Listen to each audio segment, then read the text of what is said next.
Okay, hopefully you have out your homework 17 as well as your perfect square worksheet that we did in class today and the square roots graphic organizer to help you with this homework.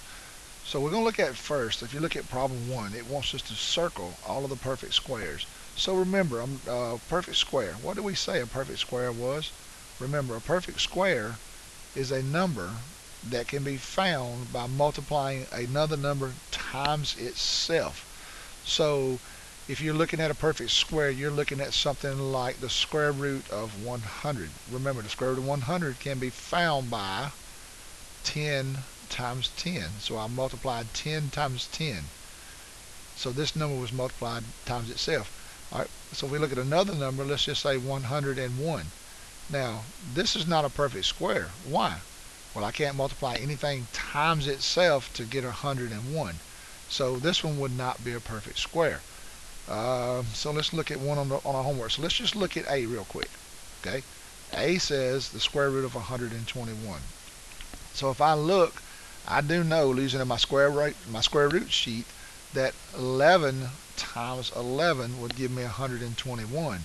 Well, that makes it a perfect square. So you would put a circle around that one. Let's just look at B. I'll do a couple with you. So let's go B. So we have 134. Okay. Now, there are a bunch of numbers that I can multiply to get 134. It's what, 67 times 2? Is that correct? 67 times 2 would give me 134. Yes, but 67 and 2 are not the same numbers. Okay, so that's not a perfect square. So 134 is not a perfect square. So you wouldn't put a circle around that one. Okay, so that would kind of give you a little help with that one.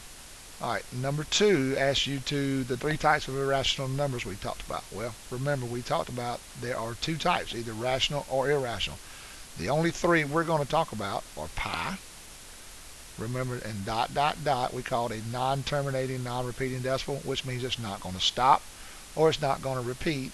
And then finally, a non-perfect square root, just like we just talked about above. So a non-perfect square root. So those are your answers for number 2. So I'm giving you that one. All right, so let's look down at the number 3.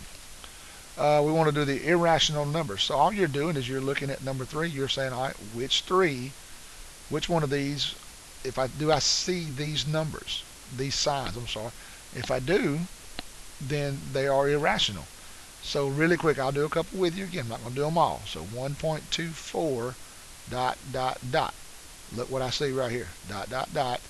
No line over it showing it's not going to repeating. So I would underline this one. All right. What about this number? What about 3 over 4? Remember we talked about today, 3 over 4. All fractions are rational. That means they make sense because we can change this into a terminating decimal. That decimal will stop. So you would put a big triangle around this one. All right. What about this guy right here? This one at the end. I'm going to do a couple with you. I don't mind helping you out a little bit. So I have here, here, and here. But now I see that. Well, this tells me automatically, I'm thinking about, this is irrational. But if I look, this number right here tells me that for the rest of these numbers, it's going to be 7. So that means this number will be repeating. Okay. Remember, dot, dot, dot meant non-terminating, non-repeating. So this one is repeating, so that means it will be rational. So we have to put a triangle around it. Sorry for the sloppy triangle. Okay. Let's go to number 4. I'm sorry, I misnumbered on my paper. Number 4. I'm not going to do the one for you, but I'll do kind of one like it. What about the square root of 39? So you have your number line on your paper that looks something like this, right? Okay, so the square root of 39 has to go somewhere here. So the first perfect square to the left of 39 or below 39 will be 36 because I can multiply 6 times 6. Then if I look over here, what's the next one above it? That would be 49. Okay, now look at 39. We need to put a dot somewhere on this line. Is 39 closer to 36? Is it closer to 49? Or is it really in the middle? Well, if you look, it's pretty close. So somewhere, we're just estimating, remember, somewhere about right here. All right. Now, the next one says, what 2 whole numbers would it follow? Well, all we're doing is taking the square root. The square root of 36 will be 6. The square root of 49 will be 7. So the square root of 39, now on your paper it says 86, but the square root of 39 on mine is between the whole number 6 and 7. All right. Oh my goodness, I just misnumbered several of these. All right, so look at the next one. We talked about these. These are the ones I said they're going to try to trick you on. So watch this one. X squared. Okay, let me back it up. Let me back this up just for a second. All right, remember, we talked about these. If you see the radical sign, right, only give me what? If you remember, we only say, I only want the positive answer. Okay, if you don't, you have to give me both answers. So I'm going to do one kind of like what you have in your paper. So I have x squared is 25. Well, immediately I look up, I don't see that number. I'm sorry, I don't see that sign. So I know I've got to give the positive and the negative answer. So plus 5 and minus 5. Let's do one more. What is the square root of 25?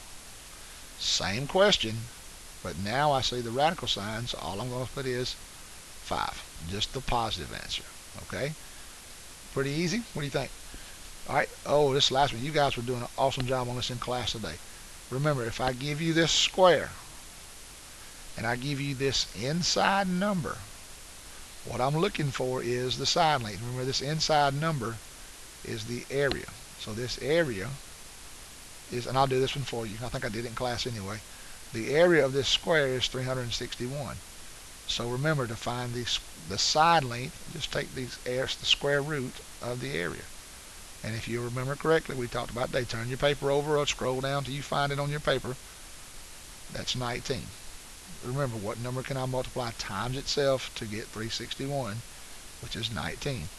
And then the last one, we didn't talk about this in class today, so I want to kind of go over it with you. If I have this number, the square root of 625, I don't mind doing this one for you because we did not talk about it in class today, as far as actually adding them together. All right.